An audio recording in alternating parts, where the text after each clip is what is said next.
Naka jingdan ki bakam bakla don ke jingwat yai Heprit insa pira lingdo maunai haka khat sautre unai lur arja arpusan haka Ïing badang Shna naka bala lapat ya kamet yap jong I haka step jong ka khat santre unai lur arja arpusan naka jaka lang uba Vivix IPS SP ke East Khasi Hills District ulaong. Bakhlem don bawat setia ya I haka te ke jaka. Ulaong bala keli ya ki bor pulet ki bawat haka te ke sengi bat namar ki don ki Pui-Pui Dew-Bilat Lehse ki bala tap ya kamet yap jong Heprit hadien bala pengam jelop bat ke sitam ban I lada day balik sajan.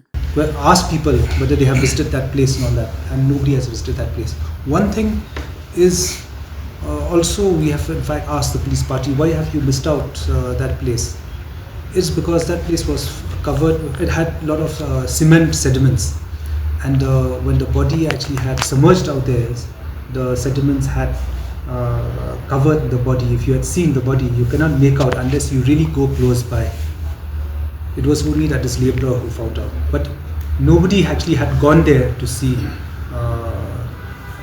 the child actually, or to see that place whether it was with or without the body.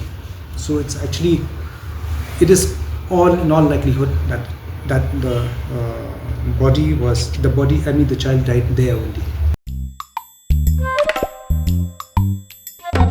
Habatin pej bahagi kishab plus F.